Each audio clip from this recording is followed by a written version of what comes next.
rupiah medos. Bayangkan, murah banget. Kalau itu diterapkan di Indonesia di mobil-mobil, katakanlah mobil-mobil sekarang wajib menggunakan yang namanya Pertamax, katakanlah 13.000. Kalau ada CNG ini, itu setidaknya harus dijual dari setengah harga Pertamax medos. Yaitu apa? yaitu sekitar 5.000 rupiah ataupun 6.000 rupiah medos per liternya. Kan kalau diversifikasi seperti ini tidak terjadi lagi medos ketergantungan kita pada bensin ataupun solar medos.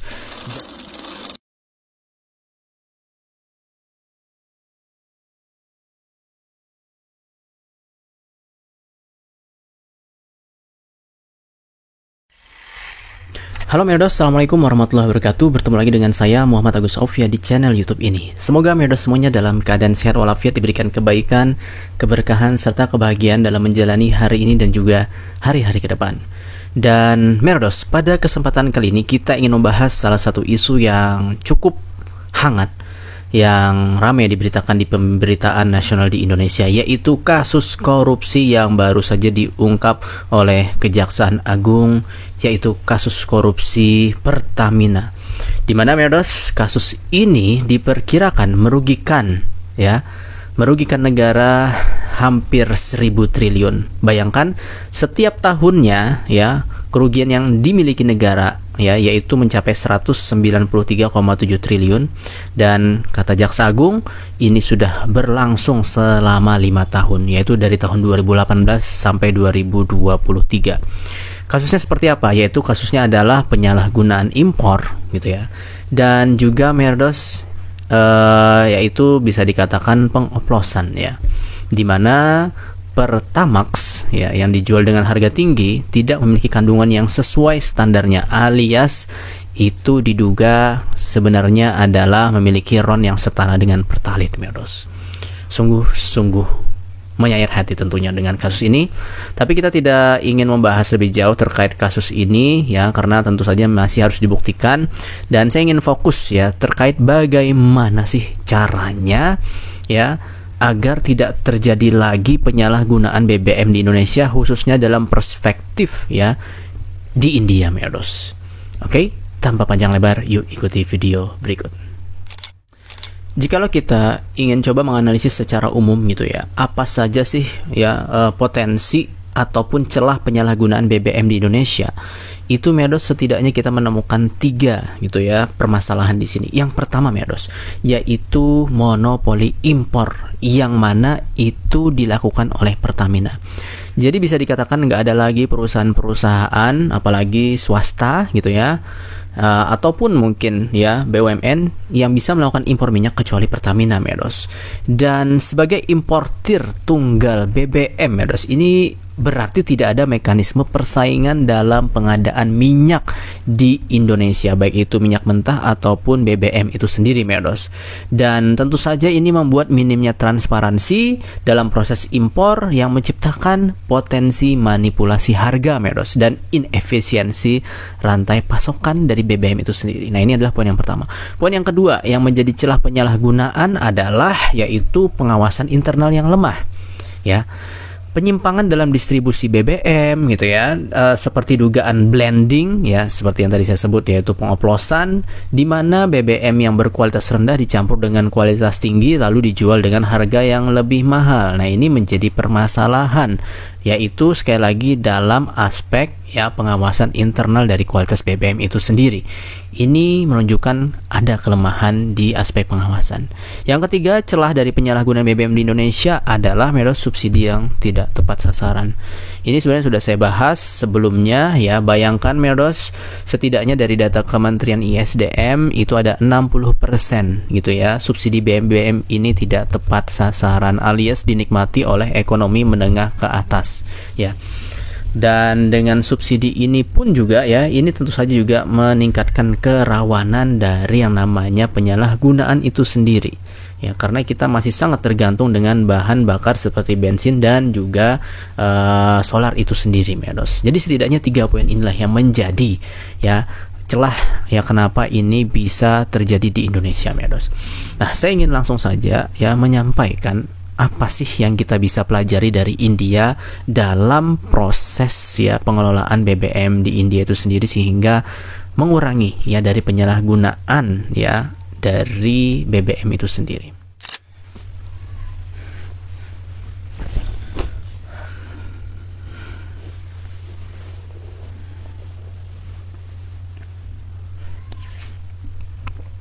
Berdos, secara umum di India itu dalam pengelolaan BBM itu ada setidaknya 3 perusahaan ya yang memimpin, yaitu yang pertama adalah Indian Oil Corporation ataupun IOC, lalu ada juga Bharat Petroleum BPCL ya, dan juga ada Hindustan Petroleum atau HPCL ya.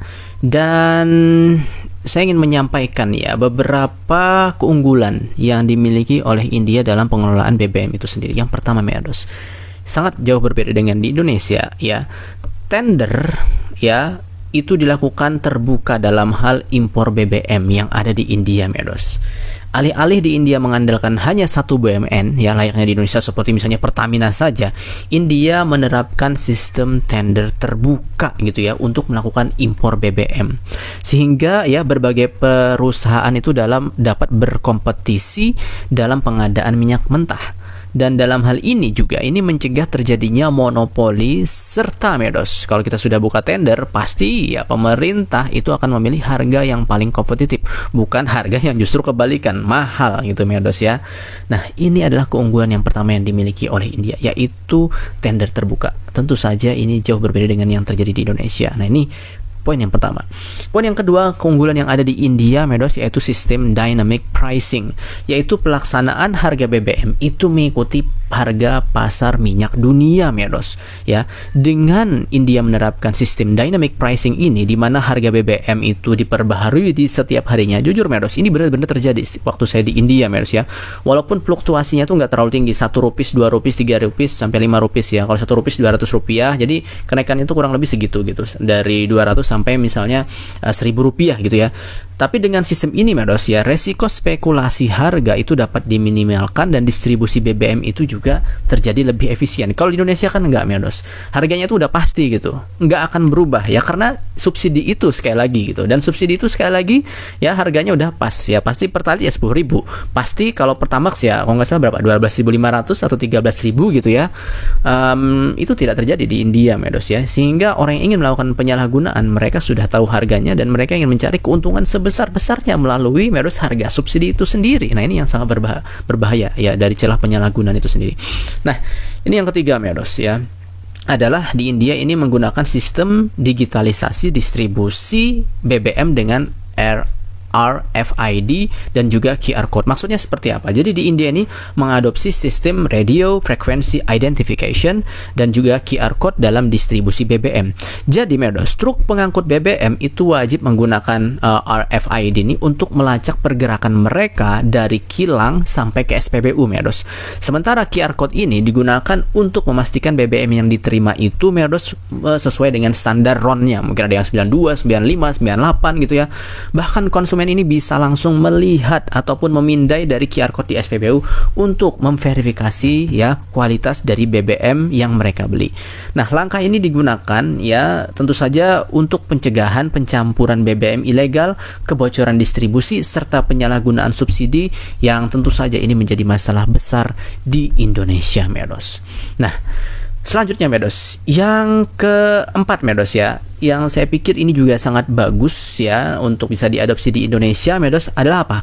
Yaitu dibentuk badan pengawas independen gitu. Jadi pengawasnya ini bukan dari Pertamina itu sendiri. Kalau di India, Meados, itu ada badan pengawas independen disebut dengan Petroleum Planning and Analysis Cell ataupun PPAC. Ini adalah lembaga independen yang mengaudit transaksi BBM. Dan Indonesia sepertinya perlu. Saya kurang tahu ini sudah ada atau tidak, atau hanya misalnya ada di dalam Pertamina saja. Nah, ini kita perlu ya agar untuk memastikan akuntabilitas ya dalam sektor energi. Itu nanti akan dicek, Meados, akan diaudit ya, mulai dari impornya ini wajar apa enggak gitu.